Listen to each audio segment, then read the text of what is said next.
Nous voulions une voiture résolument moderne. C'est résolument fidèle à l'ADN d'Alpine. L'élégance, l'agilité par la légèreté, absolument capitale. Il faut quand même la sportivité. Un certain nombre de clins d'œil sur le passé, sur la berlinette. Mais seulement les clins d'œil. Plus on est léger, moins on met de chevaux, et moins on met de chevaux, plus ça va être léger, parce que le moteur va être plus léger, la boîte de vitesse est plus léger, les freins vont être plus légers. C'est un cercle vertueux, et c'est ça qu'on rentre. C'est Alpine. Mes souvenirs, c'était la berlinette et la 310. Et j'étais déjà passionné petit. Pour moi, c'était la seule marque mythique française de sport automobile. Il n'y en a pas eu beaucoup. J'ai déjà essayé de comprendre quel était l'ADN de la marque. On veut que dans 40 ans, notre travail ait la même résonance qu'à la berlinette. On a beaucoup travaillé sur la face avant. Les logos, le A, où on le met, comment on le met, dans quel sens on le met. Nous, on y a mis tout notre cœur. C'est ça le plus important. Nous, on reste une petite société de passionnés. On sait maintenant qu'elle aura un 4 cylindres, Tout à fait. turbo compressé, Absolument. 250 chevaux, et que le modèle de base fait exactement 1080 kg sur la balance.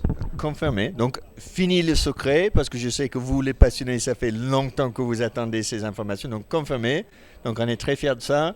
250 chevaux, 1080 kg sur la balance. Ça fait un rapport poids-puissance. On est dans les 4,3 kg par chevaux, qui est, je vous invite de regarder les supercars, les autres voitures, c'est pas mal. C'est élégance. Et l'équipe d'Anthony Villain, je pense qu'ils ont fait un excellent travail extérieur et intérieur sur l'élégance. Chez Alpine, rien n'est juste pour l'apparence. Il y a toujours de fond derrière. Donc, chaque fois que j'ai changé le mode d'affichage, j'ai aussi changé les caractéristiques de la voiture. J'ai un moteur un peu plus, on va dire, mode track.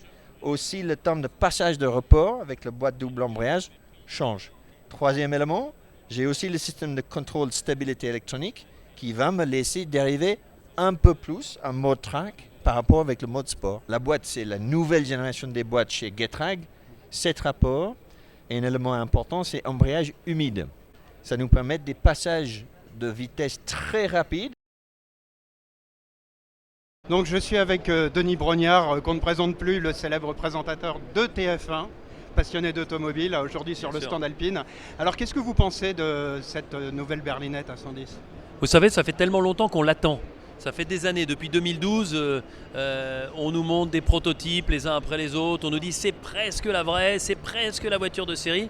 Et là, enfin, elle est là. Donc j'ai envie de vous dire que cette attente renforce encore le plaisir de la voir. Et puis moi, je suis un nostalgique, même si c'était au moment de mon enfance, mais de la berlinette, qui était pour moi l'une des voitures les mieux dessinées. Quand on parle de la Porsche 911, il y a une forme instantanée qui a marqué les époques et qui continue à les marquer. Pour moi, la berlinette, c'est la même chose.